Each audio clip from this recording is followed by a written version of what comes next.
మాజీ CM YS జగన్ను aqua రైతులు కలిశారు. ప్రస్తుత మార్కెట్లో పెరిగిన ఆక్వా ఫీడ్ ధరలు, విద్యుత్ సబ్సిడీలో వస్తున్న సమస్యలు, ఎగుమతుల్లో ఎదురవుతున్న ఇబ్బందుల వల్ల తీవ్రంగా నష్టపోతున్నామని ఆవేదన వ్యక్తం చేశారు. ఈ సంక్షోభం నుండి ఆక్వా రంగాన్ని ఆదుకునేందుకు ప్రభుత్వం తక్షణ చర్యలు తీసుకోవాల్సిన అవసరం ఉందని సమావేశంలో చర్చించారు. తమ సమస్యలను ప్రభుత్వం దృష్టికి తీసుకెళ్లి వాటి పరిష్కారానికి చొరవ చూపాలని ఆక్వా రైతులు వైఎస్ జగన్ను కోరారు.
మాజీ సీఎం వైఎస్ జగన్ను ఆక్వా రైతులు కలిశారు. ప్రస్తుత మార్కెట్లో పెరిగిన ఆక్వా ఫీడ్ ధరలు, విద్యుత్ సబ్సిడీలో వస్తున్న సమస్యలు, ఎగుమతులు ఎదురవుతున్న ఇబ్బందుల వల్ల తీవ్రంగా నష్టపోతున్నామని ఆవేదన వ్యక్తం చేశారు.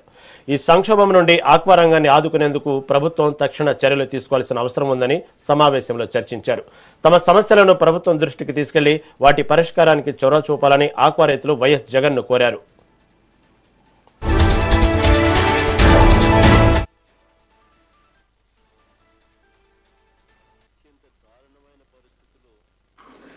రాష్ట్రంలో రైతులైనా సరే, ఆక్వా రైతులైనా సరే ఎదుర్కొంటా ఉన్న ప్రత్యేకమైన పరిస్థితులు ఈరోజు రాష్ట్రంలో మనం చూస్తూ ఉన్నాం. ఇన్ఫ్యాక్ట్ మన హయాంలో రైతు సంతోషంగా ఉండాలని, రైతైనా సరే ఆక్వా రైతైనా సరే సంతోషంగా ఉండాలని ఎప్పుడూ ఎవరు చెయ్యని విధంగా ఆలోచనలు చేసినాం. ఆ ఆలోచనలు చేశాం కాబట్టే రాష్ట్రంలో ఎప్పుడు చూడని మార్పులు కూడా చోటు చేసుకున్నాయి. అది వ్యవసాయ రంగంలో అయినా కావచ్చు, ఆక్వా రంగంలో అయినా కావచ్చు. రైతును చెయ్యి పట్టుకొని నడిపించే ఒక వ్యవస్థ తీసుకొని వచ్చి రైతుకు అండగా నిలబడాలి అని చెప్పి ఆలోచన చేయగలిగాం కాబట్టే రాష్ట్రంలో ఈరోజు దాదాపుగా 10,000 చిల్లర పైన ఆర్బీకేలు వచ్చినాయి.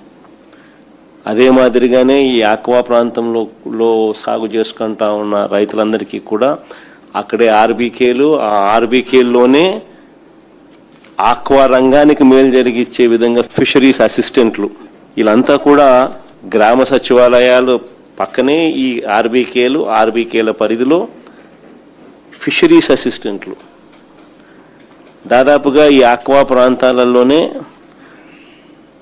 సాగుకు నాణ్యతతో కూడిన సీడ్ టెస్టింగ్ అయితేనేమి, ఫీడ్ టెస్టింగ్ అయితేనేమి అన్ని విషయాలలోనూ చేయబట్టుకుని నడిపించే విధంగా 35 ఆక్వా ప్రాంతాలు, ఆక్వా రంగంలో ఎక్కువగా పండించే ఈ ప్రాంతాలు, ఈ నియోజకవర్గాలు, ఈ ప్రాంతాలు 35 ఇంటిగ్రేటెడ్ ఆక్వా ల్యాబ్స్ ఏర్పాటు చేయడం జరిగింది. 35 ఆక్వా ఇంటిగ్రేటెడ్ ల్యాబ్లు, 782 ఆర్బీకేల్లో ఫిషరీస్ అసిస్టెంట్లు, ఇవన్నీ కూడా ప్రతి అడుగులోనూ చేయి పట్టుకొని నడిపించేటివి.